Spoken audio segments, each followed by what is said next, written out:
Morning students, last class में हमने redox reaction में देखा था बैलेंसिंग ऑफ रिडॉक्स रिएक्शन। तो आज हम बात करेंगे कि उस रिडॉक्स रिएक्शन के में टोटल कितने इलेक्ट्रॉन्स का ट्रांसफर हुआ ना। तो आज का हमारा टॉपिक है total electron transfer in redox. तो पहले तो बिल्कुल बेसिक अप्रोच से चलेंगे कि टोटल इलेक्ट्रॉन ट्रांसफर हम समझें कैसे ना, कि हुआ क्या। यानी कि बेसिक अगर ऑक्सीडेशन में एक इलेक्ट्रॉन का लॉस हुआ, रिडक्शन में एक इलेक्ट्रॉन का गेन हुआ, तो रिडॉक्स में टोटल एक इलेक्ट्रॉन का ट्रांसफर हुआ, तो उसी को बोलते हैं हम total electron transfer in redox ना। तो बहुत बेसिक एग्जांपल लेके चलते हैं। मान लो रिएक्शन थी अपनी Fe+2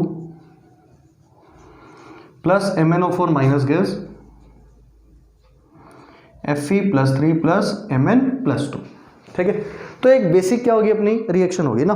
अच्छा, जब भी इसको करना होगी, वैसे टोटल इलेक्ट्रॉन ट्रांसफर अभी बिल्कुल बेसिक अप्रोच से चलते हैं। तो करना क्या है, ऑक्सीडेशन हाफ रिडक्शन हाफ अलग अलग लिख लें। तो मैंने लिखा ऑक्सीडेशन हाफ, तो क्या बना Fe+2 से, तो कितने इलेक्ट्रॉन का चेंज आया अभी, एक का, ठीक है। ऐसे अगर मैंने रिडक्शन हाफ लिखा तो क्या है अभी MnO4 माइनस से Mn+2, तो ये +7 में था, याद करो। तो यहाँ पे कितने इलेक्ट्रॉन जोड़ते थे, ऐसे 4 इलेक्ट्रॉन। यहाँ करते थे ऑक्सीजन के लिए 4H2O, हाइड्रोजन के लिए 8 टाइम्स ऑफ H+। अब देखना, जब भी ये दोनों ऐड होंगे तो इसको किससे मल्टीप्लाई करना पड़ेगा, 5 से। मतलब ऑक्सीडेशन हाफ में 5 इलेक्ट्रॉन लॉस हुए, यहाँ पे 5 इलेक्ट्रॉन गेन हुए, तो यानी कि यहाँ पे जो टोटल इलेक्ट्रॉन ट्रांसफर आए रिडॉक्स में, वो कितने बन गए भी अपने, 5। यानी कि इस तरीके से हम क्या निकाल सकते हैं अभी, total electron transfer in redox reaction. अब देखना, बैलेंसिंग में हम ऑक्सीडेशन हाफ रिडक्शन हाफ तो लिखना सीखा ही नहीं हमने बाद में, तो ये तो बिल्कुल बेसिक था। हम जब ऑब्जेक्टिव अप्रोच कर रहे थे तो एन फैक्टर निकाल रहे थे। तो अगर उस तरीके से निकालना अपने को ऑब्जेक्टिव तरीके से ना, जैसे अपन ने बैलेंसिंग सीखी है, तो हम करते क्या अभी, Fe+2 MnO4 minus gas Fe+3 और साथ में क्या आ गया अभी Mn+2, ठीक है। जैसे इसका एन फैक्टर निकालते तो +2 से +3 कितना है अभी, 1, +7 से +2 कितने का चेंज, 5 का। तो यहाँ एन फैक्टर कितना है अपने अभी, 5, ठीक है। तो करना क्या था अपने को भी, क्रॉस मल्टीप्लाई। तो यहाँ 5 लगाते थे और यहाँ पे 1, और ये दोनों बैलेंस हो गए। तो अब टोटल इलेक्ट्रॉन ट्रांसफर कैसे निकलेंगे अभी, टोटल इलेक्ट्रॉन ट्रांसफर इज, बड़े ध्यान से देखना, N factor multiplied by stoichiometric coefficient, N factor multiplied by stoichiometric coefficient, ठीक है। तो ये आ गया अपने total electron transfer in redox. जैसे निकाल लो 1 × 5 5, 5 × 1 कितना, 5। तो टोटल इलेक्ट्रॉन ट्रांसफर कितने आ गए, 5। अच्छा, कहीं भी हम एन फैक्टर निकालने में अगर फंसेंगे तो टोटल इलेक्ट्रॉन ट्रांसफर को किससे डिवाइड कर दें, स्टोइकियोमेट्रिक कोफिशिएंट से। तो अपने पास क्या आ जाएगा अभी, एन फैक्टर, यानी क्या अभी total electron transfer divided by stoichiometric coefficient. तो यहां से हम क्या निकाल सकते हैं अभी, एन फैक्टर निकाल सकते हैं ना। तो इस एन फैक्टर निकालने के दो क्लासिकल एग्जांपल्स करते हैं ना, ठीक है, कि कैसे कोई ऐसा एक कंपाउंड जिसमें एन फैक्टर निकालना ही मुश्किल हो रहा था ना, तो उसके लिए हम कैसे एन फैक्टर उसका निकालें। तो करना क्या, पूरे रिडॉक्स में टोटल इलेक्ट्रॉन ट्रांसफर निकालो, तो वो हर एलिमेंट के लिए क्या रहा होगा, सेम। उसके स्टोइकियोमेट्रिक कोफिशिएंट से डिवाइड कर दो तो क्या आ जाएगा, एन फैक्टर, ठीक है। तो उस एग्जांपल्स की हम बात करते हैं ना, कि MnO4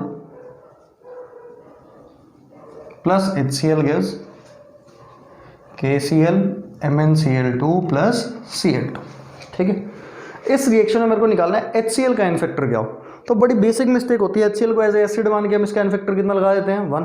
पर यहाँ पे एसिड काम कर ही नहीं रहा, ये तो एज ए ऑक्सीडाइजिंग एजेंट या फिर एज ए रिड्यूसिंग एजेंट काम कर रहा होगा। तो अब देखना, ये बहुत स्पेशल केस हो गया बैलेंसिंग का, जिसमें एक का ऑक्सीडेशन नंबर चेंज हो रहा था और एक का नहीं हो रहा था।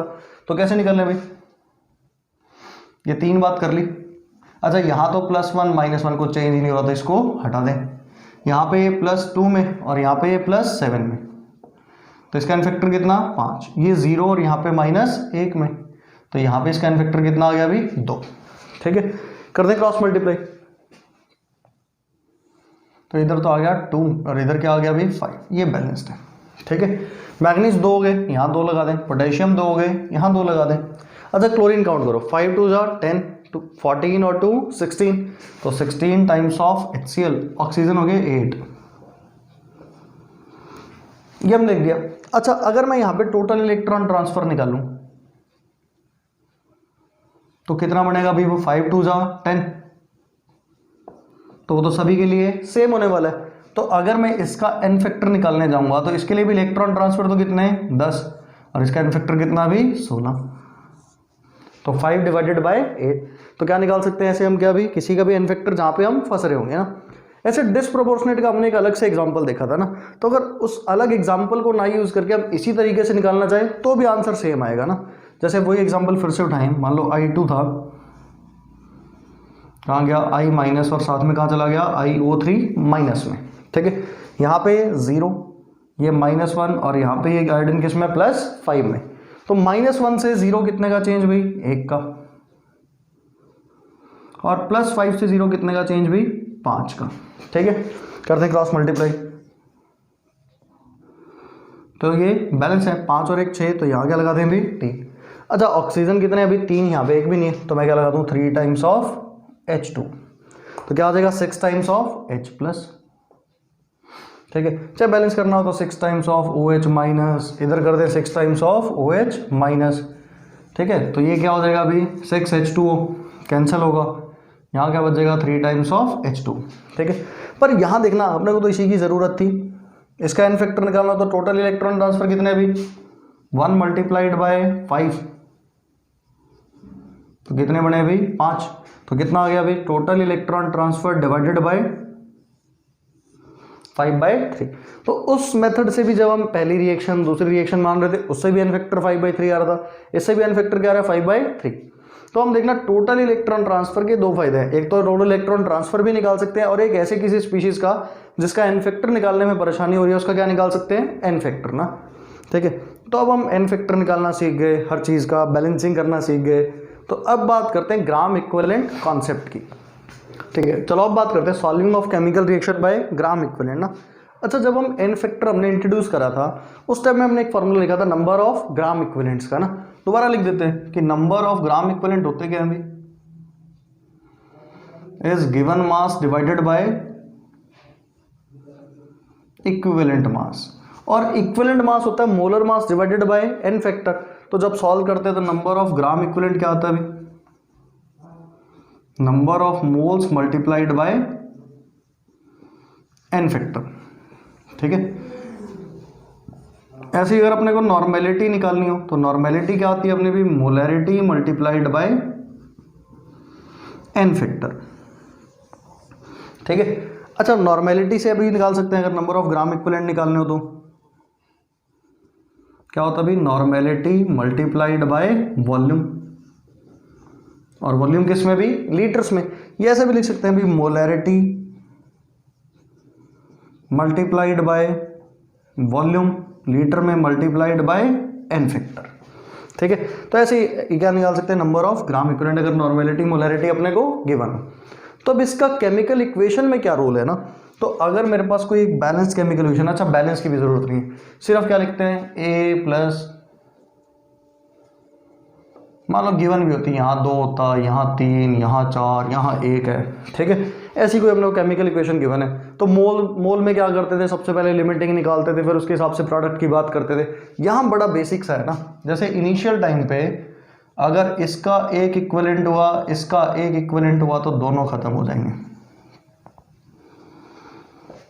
ठीक है, बड़ा सिंपल है। 1 equivalent of A plus 1 equivalent of B gives 1 equivalent of C and 1 equivalent of D। Simple. अब अगर लिमिटिंग डिसाइड करना हो, मान लो इसका एक इक्विवेलेंट होता है, इसके 2 इक्विवेलेंट, तो ये खत्म हो जाता है, इसका एक इक्विवेलेंट बचता, इसका एक इक्विवेलेंट और इसका एक इक्विवेलेंट बनता। ठीक है, तो ये तो बड़ा बेसिक सा हो गया ना। ठीक है, फिर बात करते हैं, मान लो कभी एक एसिड हो गया, 2 बेस हो गए, तो एसिड तो बेस के साथ रिएक्ट करेगा पर बेस आपस में रिएक्ट नहीं करेंगे ना। तो ऐसे केस में क्या करें ना, तो उसकी बात करते हैं। ये एग्जांपल लिखा हमने A plus B plus C से प्रोडक्ट ना।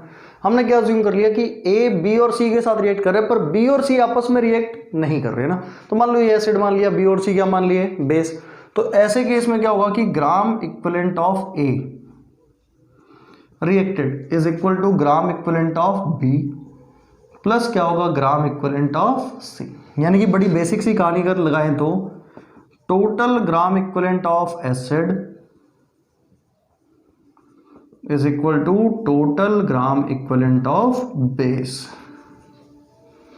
ठीक है, यानी कि कोई भी एक ऐसी स्पीसीज जो आपस में रिएक्ट कर रहा है तो उनके ग्राम इक्विवेलेंट आपस में हम जोड़ सकते हैं ना, कि एसिड के total gram equivalent is equal to base, तो क्या होगा न्यूट्रलाइजेशन। अगर एसिड के ज्यादा होते बेस के कम होते तो सॉल्यूशन एसिडिक रहता, बेस के ग्राम इक्विवेलेंट ज्यादा होते एसिड के कम होते तो कैसा होता सॉल्यूशन बेसिक होता। ठीक है, तो सिंपल ग्राम इक्विवेलेंट से हम ये भी डिसाइड कर सकते हैं कि सॉल्यूशन के अंदर क्या बच रहा होगा, या दोनों खत्म हो रहे होंगे, सॉल्ट बन रहा होगा, क्या रहने वाला है ना। तो अब इसके क्वेश्चन से हम डील करते हैं ना। तो यहां हमने एक बेसिक सा क्वेश्चन लिखा कि calculate volume of 0.1 molar HCl required to completely neutralise 200 ml of 0.2 molar barium hydroxide. यानी यहाँ एसिड है, यहाँ क्या है अभी बेस। अगर कंप्लीटली न्यूट्रलाइज कराना है तो दोनों के ग्राम इक्विवेलेंट क्या होने चाहिए अभी बराबर। तो मैंने लिख दिया कि gram equivalent of HCl is equal to gram equivalent of BaOH whole twice. तो अगर ऐसा लिखा, आप देखना ग्राम इक्विवेलेंट निकालना, मोलैरिटी गिवन है तो मोलैरिटी मल्टीप्लाइड बाय क्या कर दें भाई वॉल्यूम। तो मोलैरिटी कितनी है अपनी 0.1, वॉल्यूम ठीक है ml में ले लें, 1000 कर देते हैं, ये ml में था। ठीक है, मल्टीप्लाइड बाय HCl का इनफैक्टर कितना भी 1, gram equivalent of barium hydroxide, molarity volume multiplied by N factor इसका कितना भी बेस था तो 2। अब देखना ये तो आपस में कैंसिल ही हो गए, ये कैंसिल हुआ किस पे भी 2, तो वॉल्यूम आ गया कितना 248। तो 800 ml of HCl is required to completely neutralise 200 ml of 0.2 molar barium hydroxide. तो ये बड़ा बेसिक सा क्वेश्चन हो गया ना। तो अगर ऑक्सीडेशन रिडक्शन पे क्वेश्चन आए तो वो कैसे होगा, तो उसकी बात करते हैं। तो नेक्स्ट क्वेश्चन की बात करते हैं, calculate number of moles of KMnO4 required to completely neutralise 2 moles of ferrous oxalate. कि अगर 2 मोल्स फेरस ऑक्सलेट को completely oxidise 2 moles of ferrous oxalate ना। अच्छा, पहला काम तो फेरस ऑक्सलेट का फार्मूला लिखना, जैसे फेरस क्या है Fe+2, ऑक्सलेट आयन क्या है C2O4 2 नेगेटिव, तो फेरस ऑक्सलेट हो गया Fe(C2O4). अच्छा, KMnO4 का जब भी मीडियम प्रोवाइडेड नहीं होगा तो कैसा मीडियम मानेंगे भाई हम हमेशा एसिडिक। क्या मानने वाले हैं भाई एसिडिक मीडियम। तो अब देखना अगर KMnO4 ऑक्सीडेशन करवाएगा किसका भी FeC2O4 का, तो हमने लिखा था ना भाई ये एसिडिक मीडियम में खुद तो कहा जाता है भाई Mn+2 में। अच्छा, फेरस ऑक्सलेट Fe को कहाँ भेज देगा +2 से +3 में, और ऑक्सलेट को कहाँ भेज देगा अगर ये रिड्यूसिंग एजेंट है तो CO2 में। ठीक है, ये +2 में, यहाँ ये +3, यहाँ पे +4। तो अगर मैं इसका एन फैक्टर निकालूं तो टोटल चेंज +2 से +3 1 का चेंज, +3 से +4 1 का चेंज, और कितने कार्बन है अभी 2, तो टोटल कितना आ गया 2 का चेंज, 2 + 1 टोटल एन फैक्टर कितना बन गया अभी इसका 3 बन गया ना। यहां अगर बात करें +7 में, +7 से +2 कितने का चेंज भी 5, तो इसका एन फैक्टर कितना है अभी 5। ठीक है, इसका एन फैक्टर 5 आया, इसका एन फैक्टर कितना है अभी 3। अब दोनों के ग्राम इक्विवेलेंट अगर बराबर कर दें तो क्या आ जाएगा अभी अपने पास, इसके मोल्स आ जाएंगे। तो हम क्या लिखते हैं gram equivalent of KMnO4 is equal to gram equivalent of FeC2O4। तो अज्यूम कर लेते हैं इसके मोल्स कितने लग रहे हैं अभी x, इसका एन फैक्टर कितना भी 5, इसके मोल्स कितने गिवन है अपने को अभी 2, और इसका एन फैक्टर कितना भी 3, तो x की वैल्यू क्या आ गई 6 डिवाइडेड बाय 5। यानी कि इतने मोल्स अगर अपने पास KMnO4 होगा तो वो 2 मोल फेरस ऑक्सलेट को कंप्लीटली क्या कर देगा ऑक्सीडाइज कर देगा ना। ठीक है,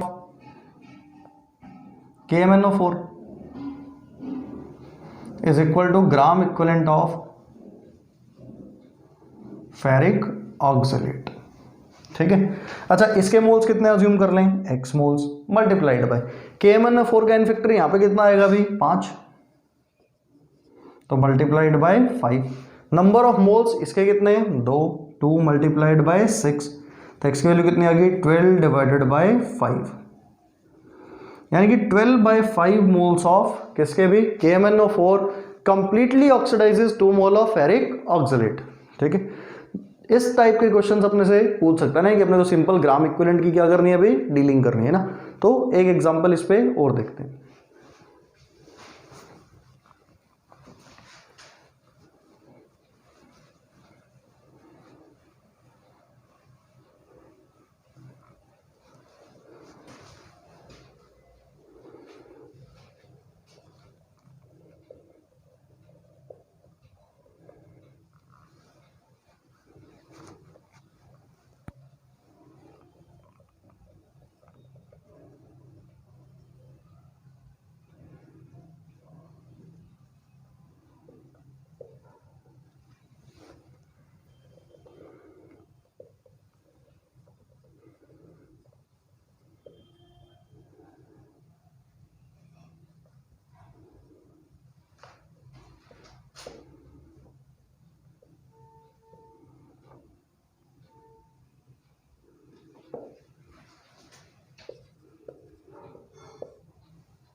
अब उन्हें को दिया calculate number of moles of NaOH required to completely neutralise 2 moles of KHC2O4.H2C2O4.24H2। अब देखना यहाँ पे बायोऑक्सलेट आयन, ये कैसा है ऑक्सैलिक एसिड। तो देखना NaOH आया तो यहाँ पे तो simple acid base reaction possible है ना। तो अगर एसिड बेस रिएक्शन पॉसिबल है तो ये क्या काम करेगा एज ए एसिड। अच्छा एसिड क्या काम करेगा भाई, H+ रिलीज करेगा। तो एक H+ यहां से रिलीज कर सकता है और 2 यहां से, तो इसका टोटल एन फैक्टर कितना बनेगा अभी 3। ठीक है, तो सिंपल सा क्या करते हैं, gram equivalent of acid is equal to gram equivalent of base. अच्छा एसिड के ग्राम इक्विवेलेंट मोल्स कितने हैं अभी 2, एन फैक्टर कितना है इसका 3।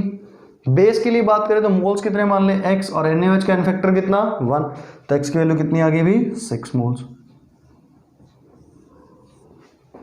ठीक है, इसी में क्या बोल सकता था, ए पार्ट तो ये हो गया, इसमें मान लो बी पार्ट बोल दे क्या भी, number of moles of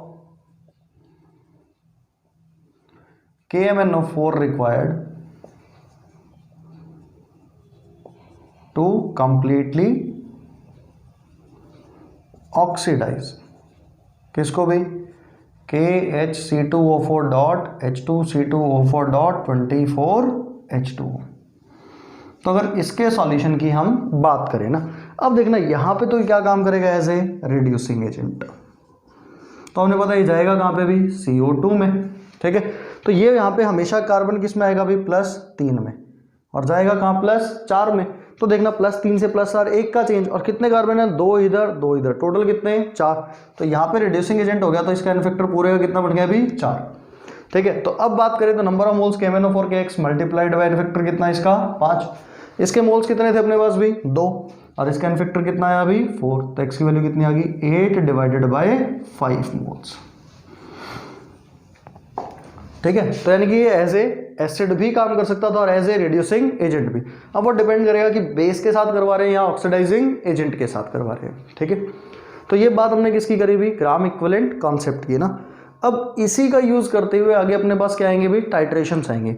titration के अंदर क्या क्या पॉसिबल हो सकता है भी, जनरली आती है एसिड बेस्ड टाइट्रेशन। ठीक है, और एक अपने पास आएगा कि किसी भी इम्प्योर सैंपल की परसेंटेज प्योरिटी निकालना, तो वो एक टाइट्रेशन का पार्ट है। यानी कि बिल्कुल सिंपल सा, अगर टाइट्रेशन में भी अपने क्या करना है, नंबर ऑफ ग्राम इक्विवेलेंट्स को ही क्या करना है, कंपेयर करना है ना। ठीक है, तो वो बिल्कुल लास्ट टॉपिक होगा चैप्टर का। तो जो इंपॉर्टेंट पॉइंट्स है इस चैप्टर में, सबसे पहले ऑक्सीडेशन नंबर, फिर oxidation state, balancing of redox, total electron transfer, फिर एन फैक्टर निकालना, उसके बाद ग्राम इक्विवेलेंट कॉन्सेप्ट ना। तो नेक्स्ट क्लास में बात करेंगे टाइट्रेशंस की ना। Thank you for today.